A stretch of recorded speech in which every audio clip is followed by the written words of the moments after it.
సంవత్సరం అంతా మనం దేవుని యొక్క మహిమను మోసేవారిగా ఉండాలని, మహిమగా మారాలని దేవుడు ఈ లేఖన భాగాన్ని మనకు నేర్పిస్తున్నాడు అనేక దినాలుగా.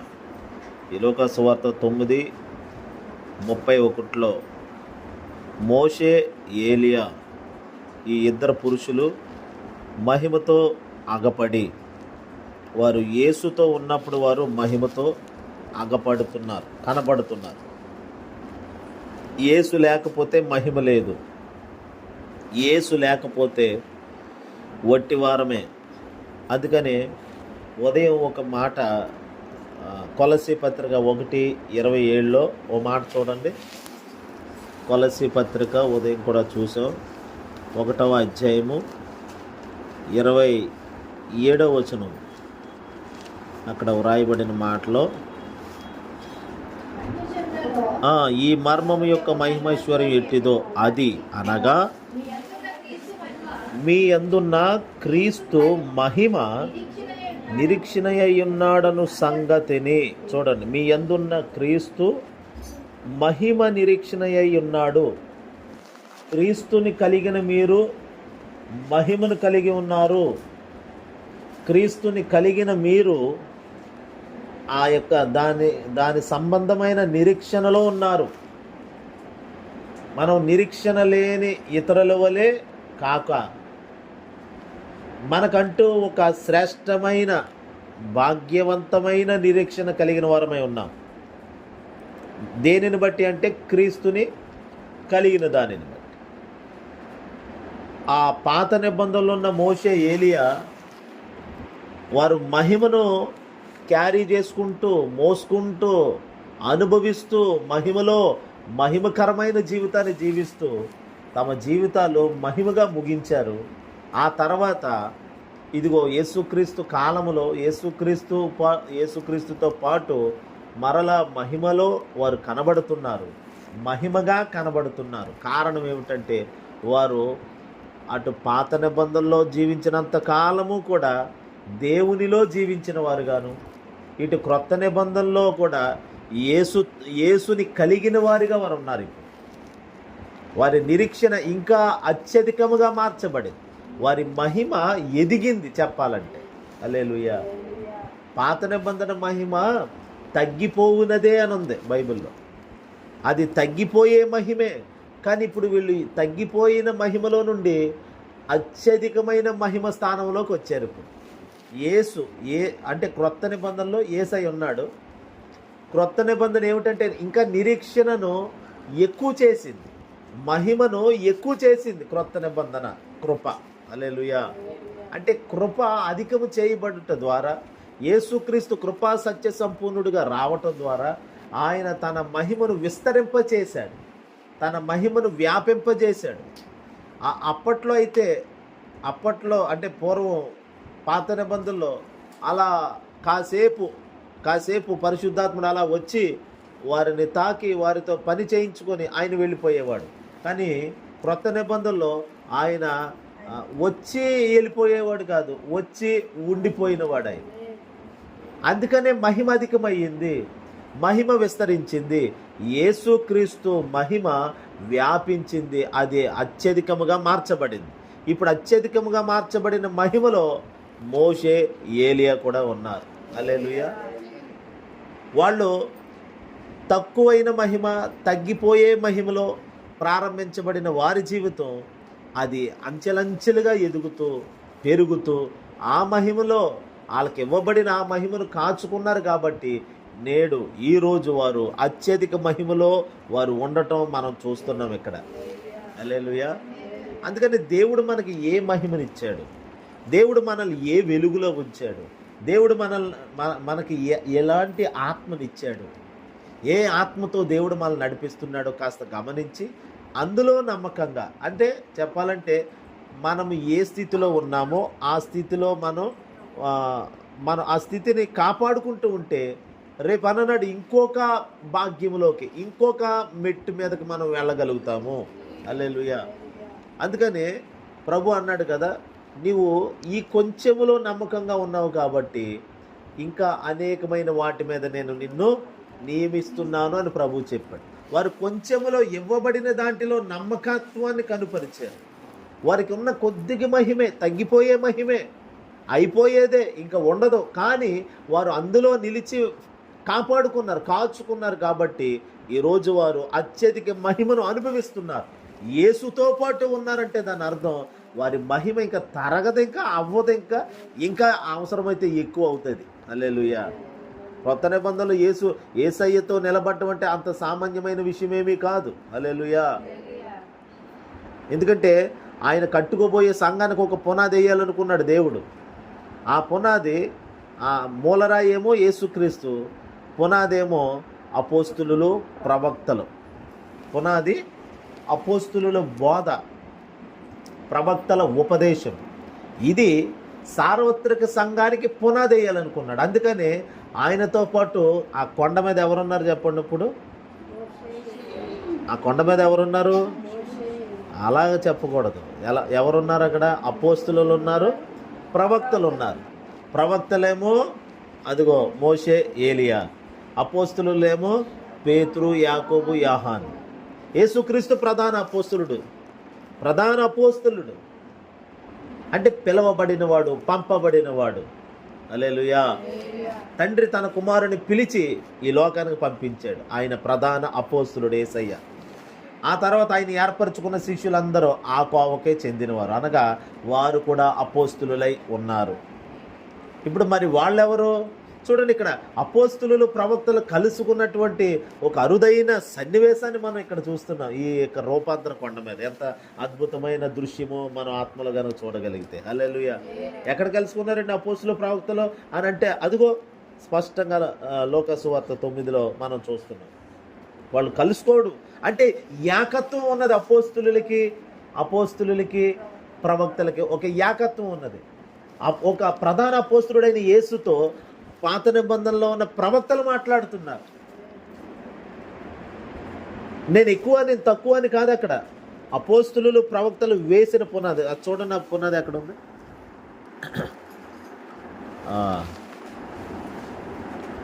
ఎక్కడది?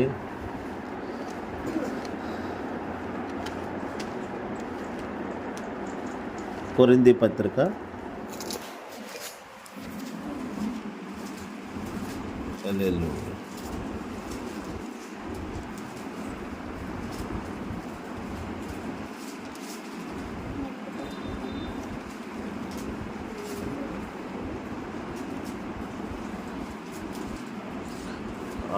ఎఫెసీ పత్రిక 2వ అధ్యాయము 20వ వచనం చూడండి.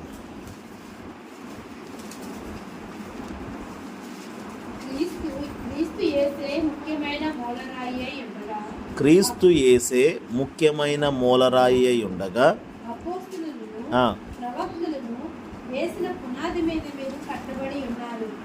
ప్రతి కట్టడమును ఆయనలో చక్కగా అమర్చబడి ప్రభువునందు పరిశుద్ధమైన దేవాలయం ఒకటకు వృద్ధి పొందుచున్నది. ఆయనలో మీరు కూడా ఆత్మమూలముగా దేవునికి నివాస స్థలమై ఉండుటకు కట్టబడుచున్నారు. మరోసారి చదవండి.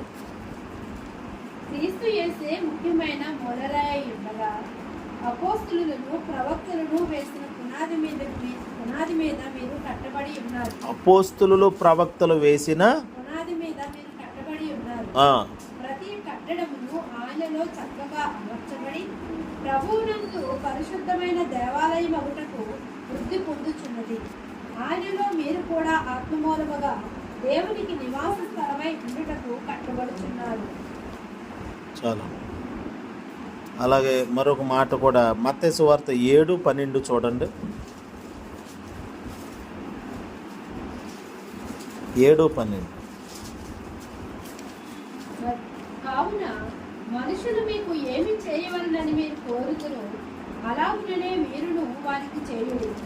ఇది ధర్మశాస్త్రమును ప్రవక్తల ఉపదేశమునై ఉన్నది. ఇది ధర్మశాస్త్రమును ప్రవక్తల ఉపదేశమునై ఏంటది?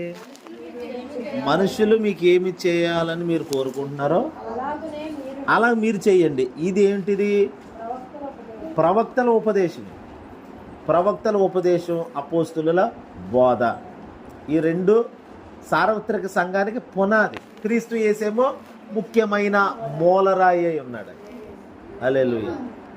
అందుకనే యేసయ్య ఉన్నాడు, అక్కడ ప్రవక్తలు ఉన్నారు, అపోస్తులు ఉన్నారు. మూలరాయి ఉన్నది, ప్రవక్తలు ఉన్నారు, అపోస్తులు ఉన్నారు రూపాంతర కొండ మీద. హల్లెలూయా.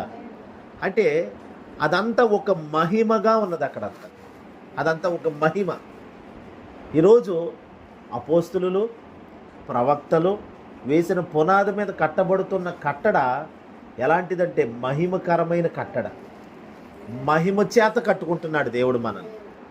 మహిమలో ఉండేటట్లుగా శాశ్వతమైన మహిమ కొరకు కడుతున్నాడు దేవుడు మనల్ని. హల్లెలూయా. ఈ శరీరం శిథిలమైపోతుంది. ఈ శరీరం మట్టిగా దుమ్ముకు ధూళిగా అయిపోతుంది. కానీ మనం మహిమ శరీరాన్ని ధరించుకొని యుగయుగాలు ప్రభుతో ఉండిపోయేటట్లుగా దేవుడు మనల్ని కట్టుకుంటున్నాడు. దేవుడు ఆయన కట్టుకోవడానికి ఏమేమి ఉపయోగించాడు అనంటే, యేసయ్య అయితే తన ప్రాణమును ఉపయోగించాడు, తన రక్తాన్నే దారబోసాడు, తన రక్తమంతా ఇచ్చి తన రక్తమంతా సంఘం కొరకు దారబోసాడు. అంతే, అందులో ఇంకా ఏ డౌట్ లేదు. ఆఖరి బొట్టు వరకు మనుషులందరి కొరకు తన రక్తం ఇచ్చి ఆయన మొదటిగా ప్రోక్షించబడ్డాడు, ఆయన మొదటిగా కుమ్మరించబడ్డాడు. యేసయ్య తను పూర్తిగా, అందుకనే తను అప్పగించుకొనెను, తను అర్పించుకొనెను అని చాలా చోట్ల చూస్తాం మనం. యేసు ప్రభు తను తానే, ఎందుకనంటే ఒక శ్రేష్టమైన కట్టడ జరగాలంటే, ఒక మహిమకరమైన నిర్మాణము కట్టబడాలంటే దాని కొరకు త్యాగం అవసరం. దాని కొరకు తమను తాము కుమ్మరించుకోవడం అవసరం. అందులో మొదటి పేరు ఎవరంటే యేసయ్య. హల్లెలూయా. ప్రవక్తలు కూడా తమ రక్తాన్ని కుమ్మరించారు. అపోస్తులు తమ రక్తాన్ని పెట్టుబడిగా పెట్టారు. చూడండి, ఇప్పుడు సార్వత్రిక సంఘము యొక్క నిర్మాణం ఎక్కడి నుండి స్టార్ట్ అయిందంటే యేసు రక్తములో నుండి స్టార్ట్ అయింది. హల్లెలూయా. యేసు రక్తములో నుండి మనం కట్టబడుతున్నాం. అక్కడ నుండి కట్టబడుతున్నాం. మనం ఏదో 4 పాటలు పాడి 4 వాక్యాలు నేర్చుకొని బైబిల్లో ఆశీర్వాదకరమైన వాగ్దానాలు తీసుకొని అక్కడ నుండి కాదు మనం కట్టబడేది. యేసు రక్తములో నుండి కట్టబడుతున్నాం. అంటే నేల నుండి కట్టబడుతున్నాం. హల్లెలూయా. ఏ నేల అయితే శపించబడిందో మానవుడి తప్పిదము వలన, అదే మట్టిగా ఉన్న మనం తిరిగి మరల మహిమగా మారాలని దేవుడు తన రక్తమంతా దారబోసి మనల్ని వీళ్ళ మట్టిగా ఉండకూడదో, వీళ్ళ మహిమగా మారాలి అని ప్రభు ఇంత బృహత్తరమైన కార్యక్రమాన్ని మానవుల నిమిత్తం చేతపట్టాడు ప్రభు. హల్లెలూయా. ఏదైనా ఒక కార్యం చూడండి, మన తెలంగాణ ముఖ్యమంత్రి కేసీఆర్ గారు ఎన్నో ఉద్యమాలు ఎంతోమంది చేశారు. మనకు తెలిసి ఉంటుండగా అయితే ఆయన అన్నపానాలు మాని రోగ రుగ్మతలకు గురైపోయిన తెలంగాణని సాధించాలి, ఎలాగైనా ప్రత్యేక రాష్ట్రం తెచ్చుకోవాలని కంకణం కట్టుకొని హాస్పిటల్ పాలైపోయిన రోడ్ల మీద అలా ధర్నాలు చేసుకుంటూ తన జీవితాన్ని చాలా మట్టు ఖర్చు చేసుకున్నాడు. ఆయనతో పాటు అనేకులు ఉన్నారు, ఆయన కంటే ముందు కూడా ఉన్నారు. కానీ చివరికి ఆయన టైంలో అది సాధించుకున్నాడు. ఆయన కేసీఆర్ గారు సాధించుకొని ఆ తర్వాత ఒక 10 ఏళ్ళ పాటు ముఖ్యమంత్రి పదవిని కూడా ఆయన అనుభవించాడు. హల్లెలూయా. ఇప్పుడు ఆయన 10 ఏళ్ళు అయిపోయింది. 10 ఏళ్ళు ఆయన్ని ముఖ్యమంత్రిగా కూర్చోబెట్టారు ప్రజలు. ఇంకొకరికి అవకాశం ఇచ్చారు ఇప్పుడు అధికారాలు. కానీ యేసు ప్రభు అలా కాదు. ఆయన 10 ఏళ్ళు ఉండేవాడు కాదు, 20 ఏళ్ళు ఉండేవాడు కాదు. శాశ్వత కాలానికి, పురాతన కాలం మొదలుకొని పురాతన కాలం వరకు కూడా, ఇంకా రానున్న కాలాలు ఎన్ని కాలాలకైనా ఎన్ని యుగాలకైనా సరిపడే ఒకే ఒక పునాది రాయిగా, ఒకే ఒక సింహాసనాసీనుడిగా ఆయన్ని మనం చూస్తామంటే, అంత కాలానికి సంబంధించినంత ప్రయాస తన జీవితం అంతటిని దారబోసి ఆయన మహిమను విడిచిపెట్టి ఈ భూమి మీదకి వచ్చి మనల్ని కట్టుకోవడం మొదలుపెట్టాడు. చెదిరిపోయిన మానవుణ్ణి మళ్ళీ తన దగ్గరికి తన రక్తం మూలంగా, తన రక్తం వలన పని జరుగుతుందని ప్రభువు భావించి ఇక తన రక్తాన్నే ఇవ్వాలనుకున్నాడు. అంతే. హల్లెలూయా. చూడండి, ఒక ఒక తోటని గుత్తకిచ్చాడు. అంటే దాన్ని ఏమంటారు, కౌలుకి ఇచ్చాడు. కౌలుకి ఇస్తే వాళ్ళు కౌలుకి ఇచ్చినప్పుడు వాళ్ళకి రావాల్సిన, యజమానికి రావాల్సినటువంటి కొంత ఉంటుంది. ఆ ధనం కొరకు తన దాసులు పంపించాడు. మరి పలానా వాళ్ళకి ఇచ్చాను, వెళ్ళి ఈ సంవత్సరం మనకి ఆ భాగం వస్తుంది కదా, అది పట్టుకురండి అంటే వాళ్ళు ఏం చేశారు, ఆ కౌలుకి తీసుకున్న వాళ్ళు వచ్చిన దాసుల్ని కొట్టారు. అరే వీళ్ళు కొట్టి పంపించారు, సరే ఇంకా కొంతమందిని పంపిస్తానని పంపించారు. ఇప్పుడు వాళ్ళని కొట్టి అవతలు పంపించేశారు. మళ్ళీ ఈసారి ఎలా కాదు, నా కుమారుడినే పంపిస్తానని యజమానుడు తన కుమారుడిని పంపించాడు తన భాగం తీసుకుని రమ్మని అడగటానికి. కానీ వాళ్ళు ఏం చేశారు, ఆ కౌలు తీసుకున్న వాళ్ళు అంటే కుమారుడిని కొట్టి చంపేశారు. ఇప్పుడు ఆ తండ్రి ఏం చేస్తాడు, ఆ యజమాని ఏం చేస్తాడు, వాళ్ళని ఇంకా ఉపేక్షించడు. ఇక అంటే తండ్రి అయిన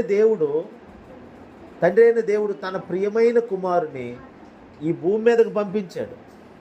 పంపించినప్పుడు అంటే ప్రవక్తలు వచ్చారు, అంతకుముందు ప్రవక్తలు వచ్చారు, అనేకులు పంపబడ్డారు.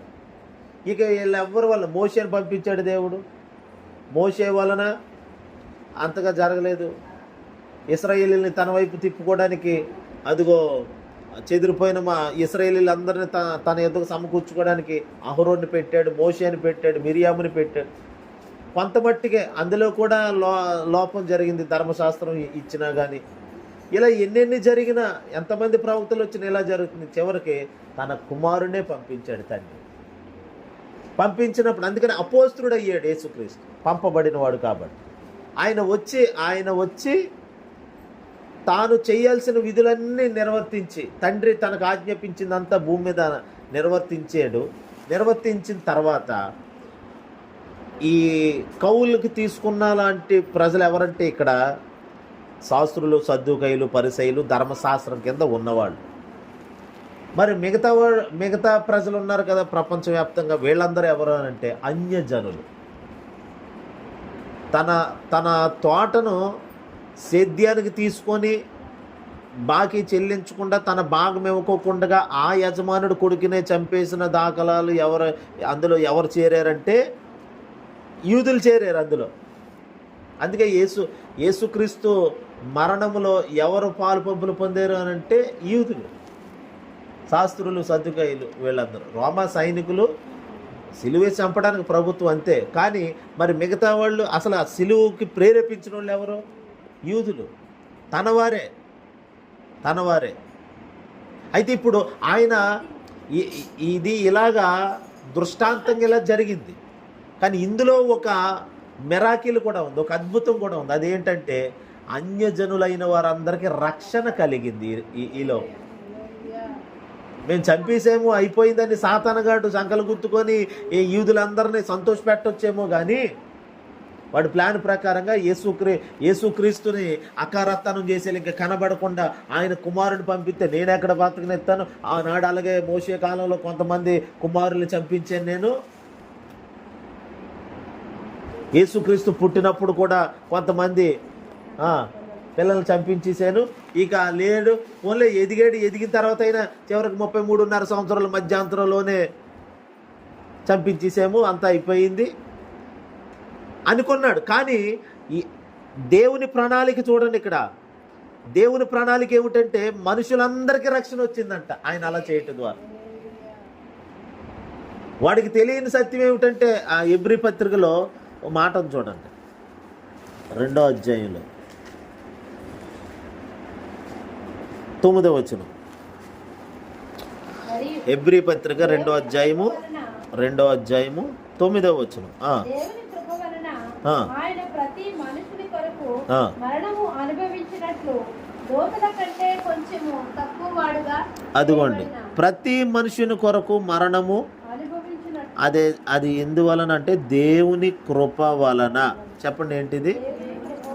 అసలు దేవుని కృప. మనుషులందరికి ఇవ్వబడిన కృప ఏంటో తెలుసండి? మనుషులందరూ పొందిన కృప యేసుక్రీస్తు అందరి కొరకు చనిపోవడమే దేవుని కృప. అమ్మా దేవుడు నీ మీద ఎంతో కృప చూపాడమ్మా. ఏమిటండి ఆ కృప అంటే? యేసుక్రీస్తు నీ కోసం చనిపోవడమే దేవుని కృప. అందరికీ వచ్చేసింది ఇప్పుడు కృప, అందరికీ సంప్రాప్తమాయను. కృపలో అందరినీ ఇమిడ్చాడు దేవుడు, అందరినీ ఇన్వాల్వ్ చేసాడు దేవుడు. తండ్రి అయిన దేవుడు మానవులందరినీ కృపలోకి తీసుకొచ్చేసాడు యేసునామం. ఎందుకు ఏంటి కృప అంటే? మనుషులందరి కొరకు ఆయన చనిపోయాడు కాబట్టి. హల్లెలూయా. ఇప్పుడు అన్యజనులు ఉన్నారు, యేసుక్రీస్తుని ఎరగని వారు, వారు కూడా కృప కలిగిన వారే, కృప పొందిన వారే. ఏమిటి వాళ్ళ పొందిన కృప అంటే? యేసుక్రీస్తు నీ కొరకు చనిపోయాడు, అదే నీకు ఇవ్వబడిన కృప. ఆయన నా కోసం చనిపోతే నాకేంటండి లాభం అంటే? నీ పాపాలు క్షమించబడిపోయినాయి అంతే. నీ పాపానికి విరుగుడైపోయింది, ఇంక పాపంలో ఉండక్కర్లేదు, దుర్నీతిలో ఉండక్కర్లేదు, బంధకాల్లో ఉండక్కర్లేదు, నేను పాపిని అని నువ్వు ఇంక తలంచక్కర్లేదు. నువ్వు నీతి అనే దాంట్లో నివసించవచ్చు. నీకు నీతి అనేది ఆపాదించబడింది. ఆయన ఉచితంగా నీకు ఒక తెల్లటి వస్త్రాన్ని ఇచ్చేసాడు ఆత్మలో నీకు. హల్లెలూయా. అన్యజనులైన వారు స్పష్టంగా తెలుసుకోవాల్సిన సత్యము, మనం ప్రకటించవలసినటువంటి సువార్తమానం ఇదే. యేసు నీ పాపాలు క్షమించాడు, నిన్ను కడిగాడు, నీకు శుద్ధీకరణ చేసేసాడు. నీ పాపాలకు ఇంకా శిక్ష లేదు, ఆ శిక్ష అంతా ఆయన మీదే తీసుకున్నాడు. హల్లెలూయా.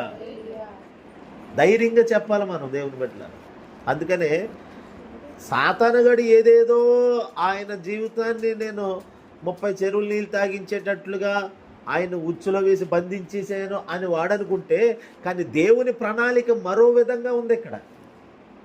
వాడు అనుకున్నదే, వాడు ఒక రూట్లోనే వెళ్ళిపోతుంటే దేవుడు అనేక మార్గాలలో మనుషులందరికీ రక్షణ కలిగే విధంగా ఆ ఒక్క బలియాగమును బట్టి దేవుడు ఇంత గొప్ప రక్షణ కార్యం చేశాడు. ఒక్కడే బలి అయింది, ఆ ఒక్క బలి చేత మానవులందరికీ సంపూర్ణమైన రక్షణ, నిరీక్షణ, అదే మహిమగా మారేటట్లు చేశాడు. హల్లెలూయా. అయితే చూడండి, ఇందులో ఆ రూపాంతర కొండ మీద ప్రవక్తలు ఉన్నారు, అపోస్తలులు ఉన్నారు, ప్రధాన అపోస్తలుడైన యేసు ఉన్నాడు. వీళ్ళ ముగ్గురు కలిసిన అనుభవాలు, అదే సంఘానికి పునాదిని దేవుడు ఏర్పాటు చేశాడు ఇప్పుడు. హల్లెలూయా. సంఘానికి పునాదిని ఏర్పాటు చేశాడు. ఎవరైనా ఏమండి, ఒక వ్యాపారవేత్త లేకపోతే ఒక ఊరికి వలస వెళ్ళినప్పుడు ఇంకా ఆ ఊరిలో ఉండిపోదాం, ఇంక ఇక్కడే నా జీవితాన్ని కొనసాగిద్దాం అనుకున్నప్పుడు తోడతానే అక్కడ ఏమీ చేయడు, కానీ ఏదో చిన్నగా ఏ వ్యాపారము ఏ ఉద్యోగం ఏదో చేసుకొని ఆ తర్వాత చిన్నగా ఒక చోట ఒక మంచి స్థలం చూసుకొని ఇల్లు కట్టుకొని తనకంటూ ఒక నివాసాన్ని ఏర్పాటు చేస్తాడు.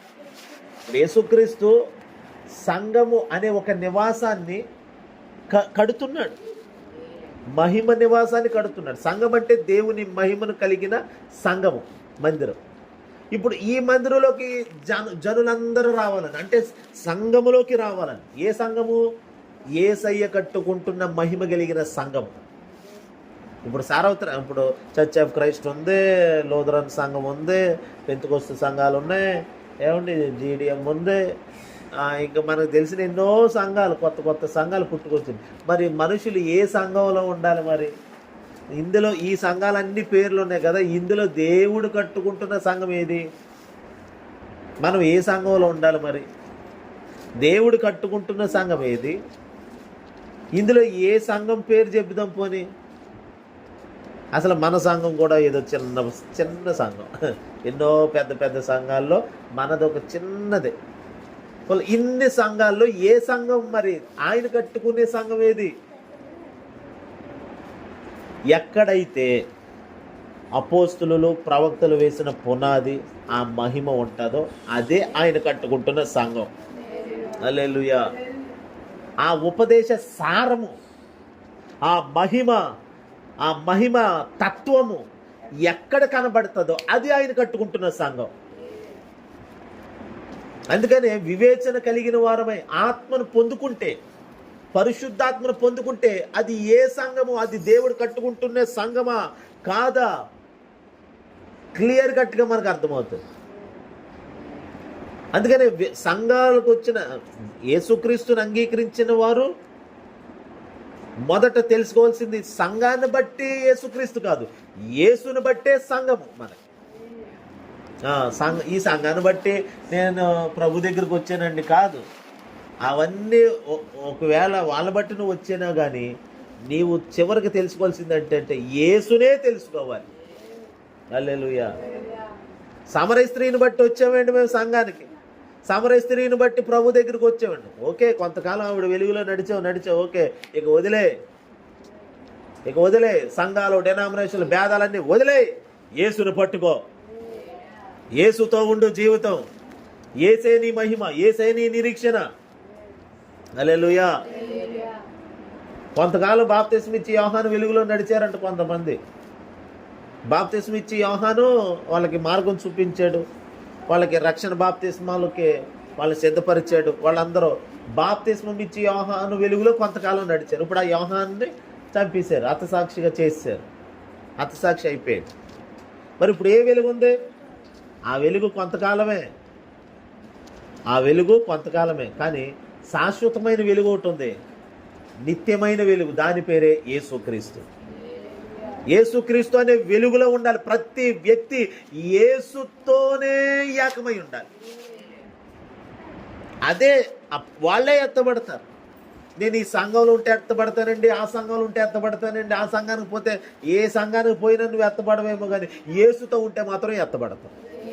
హల్లెలూయా. యేసే నీ మహిమ, యేసే నీ నిరీక్షణ, యేసే నా ప్రాణం, యేసే నా సర్వం. పాటలు పాడుకోవడమే కాదు, ఇది జీవితానికి పూర్తిగా అన్వయించేసుకోవాలి ఈ యొక్క పదాన్ని. హల్లెలూయా. అంటే ఏ సంఘంలో ఉంటే ఎత్తబడతావండి, సంఘానికి ఏ ప్రభు రాజ్యానికి వెళ్తావండి అంటే నీవు యేసయ్య ఎక్కడ ఉన్నాడో అక్కడ నువ్వు ఉండాలి. హల్లెలూయా. కాబట్టి నా దేవుని బిడ్డలారా, ఎన్నో గలిబిలిలు కలిగినటువంటి పరిస్థితులు, నిమ్మలంగా ఉన్న నీటిని ఎవడో వచ్చి దాన్ని గలిబిలి చేసేసినట్లుగా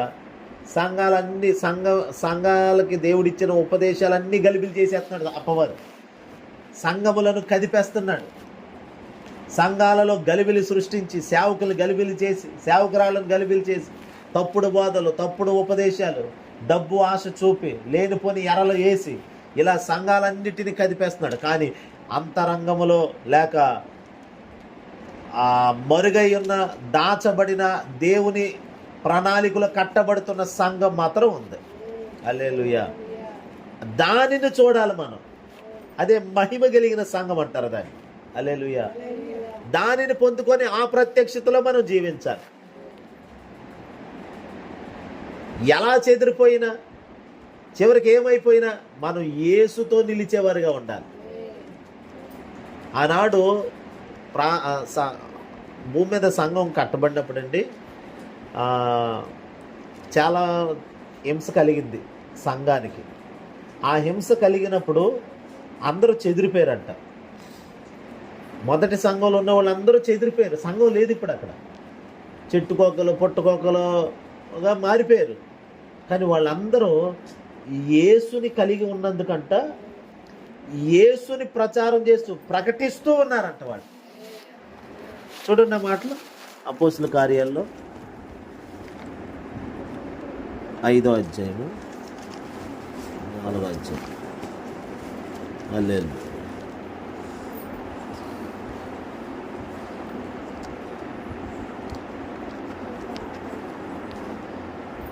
హల్లెలూయా.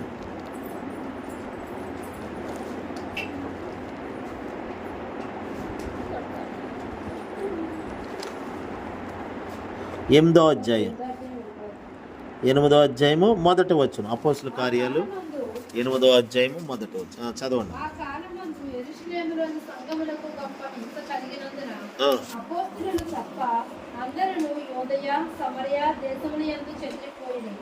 భక్తిగల మనుషులు శకునును సమాధి చేసి అతనిని కూర్చి బహుగా ప్రలాపించింది. సౌలైతే ఇంటింటా చొచ్చి పురుషులను స్త్రీలను ఇచ్చుకొని పోయి చెరసాలలో వేయించి సంఘమును పాడు చేయుచుండెను.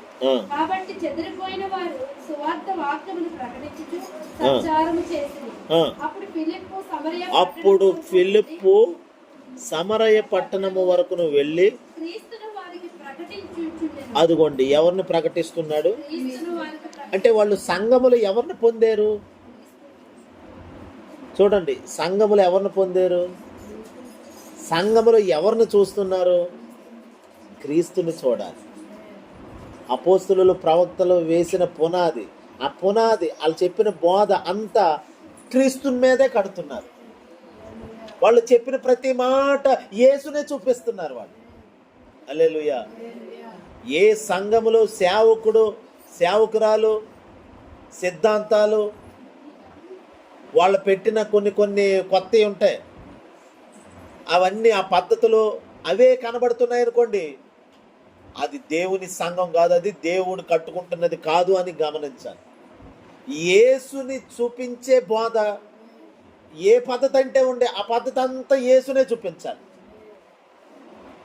నువ్వు కొత్త పోకళ్ళు ఏయో పెట్టావు సంఘంలో, పాస్టర్ గారు కొత్త పోకడు ఏదో పెట్టాడు సంఘంలో, ఏదో కొత్త ఆనవాయితీలు తెచ్చారు.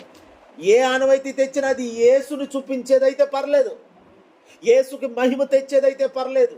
ఆ వ్యక్తి నువ్వు పెట్టినటువంటి ఈ పద్ధతి కొత్త కోణంలో ఏదో ఆరాధించాలి లేకపోతే ఇంకోటి ఏదో పద్ధతి తెచ్చిపెట్టు, ఆ పద్ధతి యేసుతో ఏకమయ్యేలా చేస్తే పర్లేదు ఆ విశ్వాసులు, లేకపోతే అది దేవుని సంఘము కాదు, అది ఎత్తబడే గుంపు కాదు అని అర్థం చేసుకోవాలి. ఇక్కడ చెదిరిపోయిన వారు సంఘముగా అందరూ కూడి చక్కగా కట్టబడుతున్న రోజుల్లో అదిగో హింస కలిగింది మొదటి సంఘానికి భూమి మీద. అందరూ చెదిరిపోయారు, ఎవరు లేరు. అప్పటికే స్టెఫన్ చంపేశారు. ఎంత హింస కలిగిందో, అందరూ చెదిరిపోయారు. ఒక మరణం కనబడుతుంది, సంఘములో ఉన్న ఒక వ్యక్తిని చంపేశారు, ప్రభుని ఆరాధించే గుంపులో ఉండే ఒక వ్యక్తిని లేపేశారు. ఆ టైంలో మరి ఏంటి సంఘానికి హింస కలిగింది, అందరూ చెదిరిపోయారు, ఆ దేశాలకు వెళ్ళిపోయారంట. వెళ్ళిపోతే మరి ఒకరికొకరు కమ్యూనికేషన్ ఉందా, మాట్లాడుకోవడానికి ఉందా? ఇప్పుడంటే ఫోన్లు సమాచారం, ఇక్కడ ఎలాగుంది అక్కడ ఎలాగుందా అని ఫోన్లు చేసుకోవడానికి ఉందా? ఏమీ లేదు. మరి ఏమిటి ఇప్పుడు ఏమిటి అని అంటే చూడండి, వాళ్ళు సంఘములో ఏదైతే పొందుకున్నారో, దేనినైతే నేర్చుకున్నారో, ఏదైతే చెవులారా విన్నారో దానిని ఇప్పుడు ప్రకటించడం మొదలు పెట్టారంట. అంటే ఏసే వారి నిరీక్షణ, ఏసే వారి జీవితం, వారు ఏ పునాది మీద ఉన్నారో వారికి అర్థమైంది కాబట్టి ఆ పునాది, ఆ మూల రాతిని ప్రకటిస్తున్నారు వాళ్ళు. హల్లెలూయా. మోషే వెలుగులో నడుస్తానండి, ఏలియా వెలుగులో నడుస్తానండి, ఇంకొకరండి అబ్రహం గారు వెలుగండి, ఏ వెలుగు కాదు, ఇక ఏసే వెలుగు. ఈ శిష్యులు అపోస్తులు ఉన్నారు కదండి, వారి పరిపక్వతకు రాకముందు ఆ కొండ మీద మోషేని ఏలియాని చూశారు కదా. యేసుక్రీస్తుని చూశారు, మోషేని చూశారు, ఏలియాని చూశారు. ఆ మహిమ అంతా బాగుంది, అంత బాగుంది. అప్పుడు పేతురు ఏమన్నాడు, ఇక్కడే ఉండిపోదు, 3 పర్ణశాలలు కడతాము, మోషేకి ఒకటి, ఏలియాకి ఒకటి, ప్రభువా నీకోటి కట్టేస్తాము, మేము ముగ్గురం ఒక్కొక్కరు దగ్గర ఉండిపోతాం, బ్రదర్లుగా ఇక్కడే ఉండిపోతాం. అసలు పేతురు ఏ కాన్సెన్షన్లో ఉండి మాట్లాడాడో చూడండి. అసలు ఏం చూసి దేన్ని బట్టి తృప్తి పడిపోయాడు పేతురు గారు. ఇక్కడ ఉండిపోదాం బా, ఈ మహిమ భలే ఉంది ప్రభు, ఇక్కడే ఉండిపోదాం, భక్తి మంచి ఆరాధన, మంచి వర్షం, సూపర్. నేను ఏలియా, మరి ఇప్పుడు ఏలియా దగ్గరికి ఎవరు వెళ్దామని అంటే నీకు ఎవరిష్టం ఈ ముగ్గురులో? ఇప్పుడు పేతురు నీకు ఎవరిష్టం? పోనీ అక్కడ యాకోబు ఉన్నాడు, ఇంకెవరు, యాహాను ఉన్నాడు, వీళ్ళ ముగ్గురు. ఇప్పుడు వీళ్ళ ముగ్గురులో నువ్వు ఎవరి దగ్గరికి వెళ్తావు? వీళ్ళ ముగ్గురికి పరీక్ష పెడితే అసలు పోన్లే నువ్వు అన్నట్టు పేతురు, నువ్వు సరే నువ్వు అన్నట్టే చేద్దాం, 3 గుడారాలు కట్టే, నువ్వు ఎవరి దగ్గర ఉంటావు మరి? పేతురు అలా అంటాడండి. అసలు యేసుప్రభు దగ్గర ఉంటానా అంటాడా? అనకపోవచ్చు. ఎందుకని? ఎర్ర సముద్రాన్ని చీల్చిన మోషే గారు ఇక్కడే ఉన్నారు. హల్లెలూయా.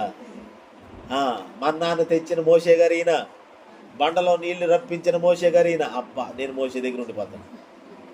అప్పుడు యాకోబు అంటాడు, అనయా పేతురు అనయా, నేనే మోషే దగ్గర ఉంటాను. అంటే ఇప్పుడు మోషే కోసం ఏలియా కోసం కొట్టుకోవాలి ఇప్పుడు వీళ్ళ ముగ్గురు ఏకమై. మరి ఏసేందుకురా? అసలు మిమ్మల్ని పిలిచింది ఎవరు? హల్లెలూయా. మీ పిలుపు దేన్ని బట్టి? మీరు ఈ స్థానానికి ఎలాగొచ్చారు? యేసుని బట్టి కదా. ఆ తర్వాత ఏం జరిగిందో చూడండి, అక్కడ ఒక మాట చదువుతాం. లోకాసు వార్తలో 9లోకి వచ్చింది, 33 నుండి చదవండి. 9:33.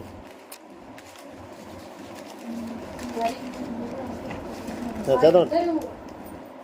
మహిమను ఆయనతో కూడా నిల్చుని ఇద్దరు పురుషులు మత్తయి సువార్తలో బాగుంటుంది. 17వ అధ్యాయం చేయండి. మత్తయి సువార్త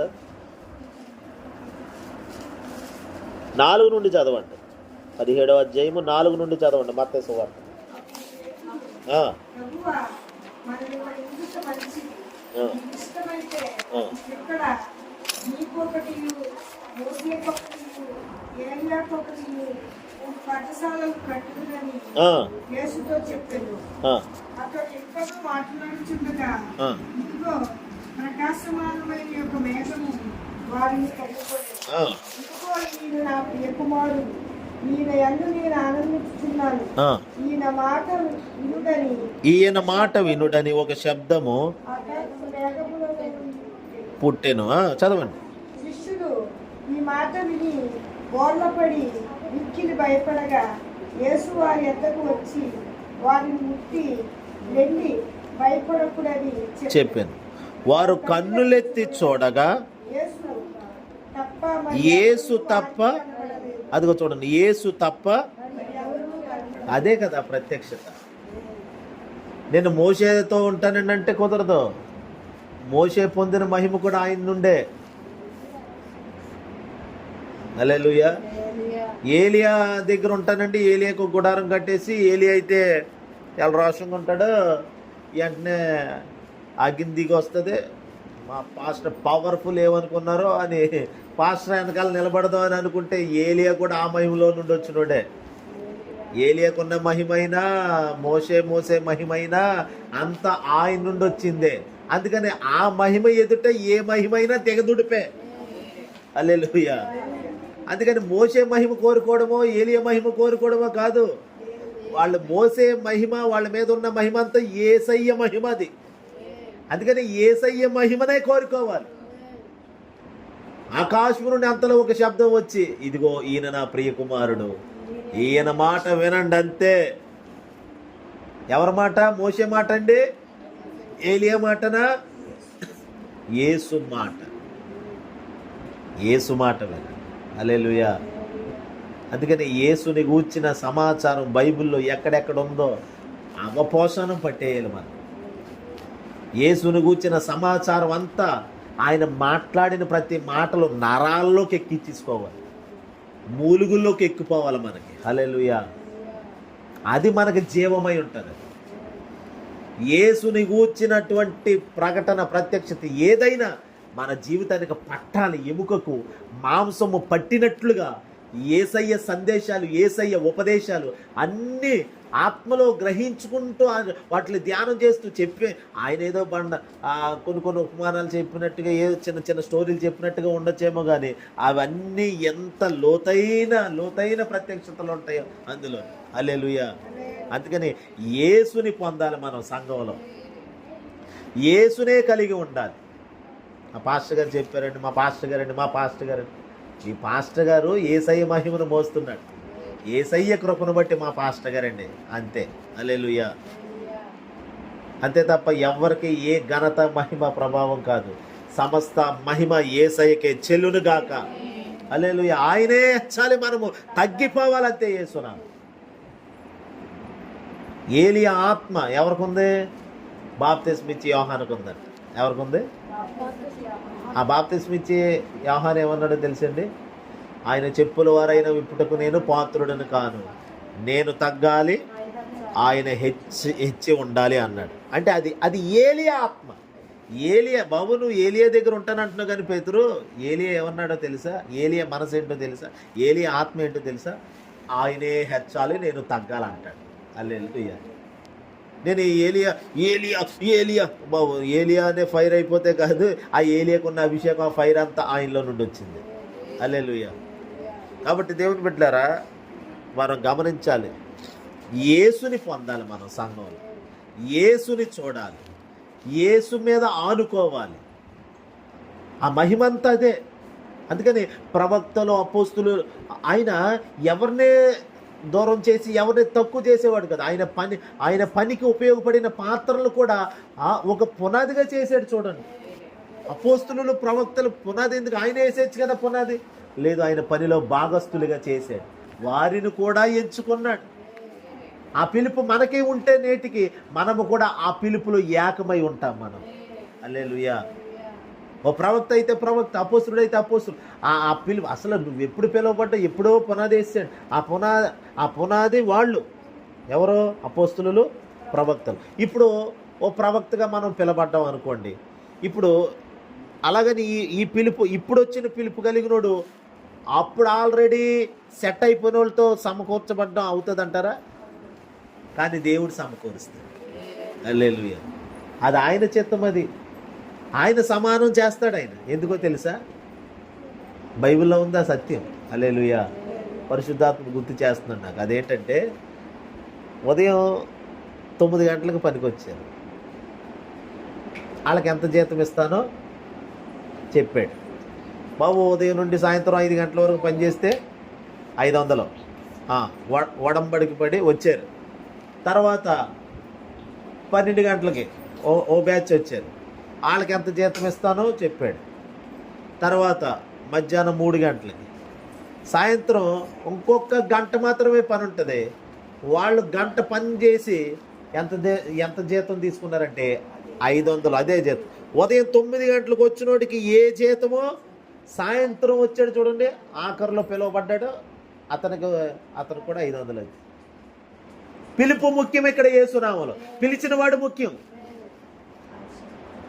లాస్ట్లో వచ్చాడు కదా, ఎప్పుడో ఉదయం నుండి పనిచేసారు. వాళ్ళు అనుకుంటున్నారు మాతో సమానం చేస్తావేంటండి? ఏమండి, మీరు మాతో వాళ్ళని ఎలా సమానం చేస్తారు? నిన్న కాక మొన్న పిలువబడిన సేవకుడండి. ఇప్పుడు ప్రవక్తలు అంటే ఏలియా, మోషే వెళ్ళే కదా. వాళ్ళు ఇప్పుడు నా ఓటు అండి. ఇప్పుడు నేను ఒక చిన్న ప్రవక్తను అనుకోండి, దేవుడు ఇచ్చిన పిలుపు కూడా అదే. దేవునికి మహిమ కలుగునుగా. ఎట్రపాలను ఎలా సమానం చేస్తారు మాతో?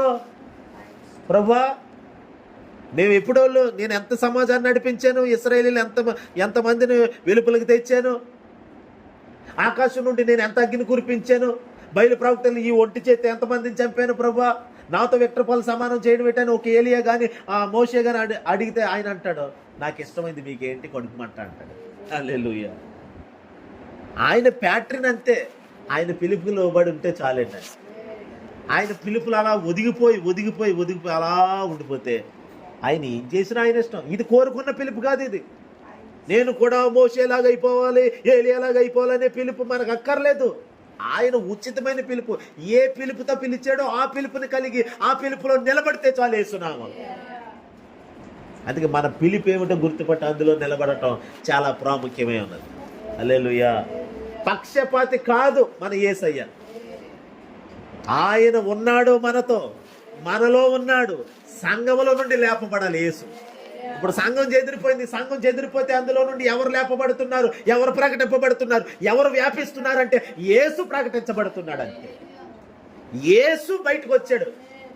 చెదిరిపోవడం కూడా మంచిదే, హింస రావడం మంచిదే. లోపల దాచబడిన నిధి ఉంది, అది బయటికి రావాలి యేసునామం. అది ఉపకాల ఓట. హల్లెలూయా. ఆ పోరాటం, ఆ రాపిడి జరగాలి.